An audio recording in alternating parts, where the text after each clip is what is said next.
ठरला तर मग मालिकेचं वळण आता एका अत्यंत उत्कंठावर्धक टप्प्यावर येऊन पोहोचलं आहे.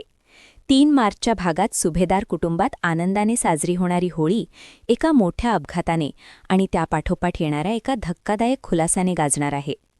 सुभेदार कुटुंबात होळीचा उत्साह ओसंडून वाहत असतो, मात्र याच सेलिब्रेशनमध्ये एक भीषण प्रसंग घडतो.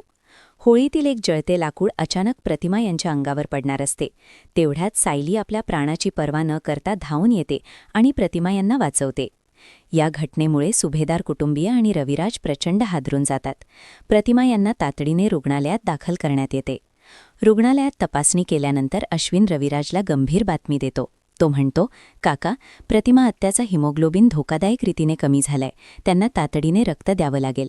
रविराज लगेच सुचवतात की तन्वी, प्रिया तिच्या आईला रक्त देईल, कारण दोघांचाही ब्लड ग्रुप ओ निगेटिव्ह आहे. हे सर्व संभाषण प्रिया चोरून ऐकत असते. तिला जाणीव होते की जर तिने रक्त दिले तर तिची खोटी ओळख उघड होईल आणि ती तन्वी नसल्याचे सगळ्यांना समजेल.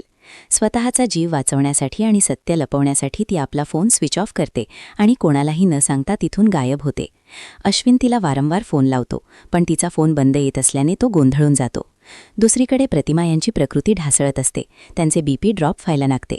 अशा आणीबाणीच्या प्रसंगात प्रतिमा यांना रक्त दिले जाते.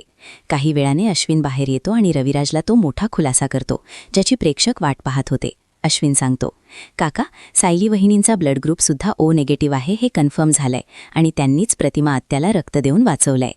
सायली आणि प्रतिमा यांचा ब्लड ग्रुप एकच असणे हा निव्वळ योगायोग नसून त्यांच्यातील रक्ताच्या नात्याची ही पहिली मोठी पावती आहे. आता या खुलास्यामुळे रविराज आणि सुभेदारांच्या मनात सायलीबद्दल शंकेची पाल चुकेल का आणि प्रियाचा खोटेपणा कधी समोर येईल हे पाहणे औत्सुक्याचे ठरेल.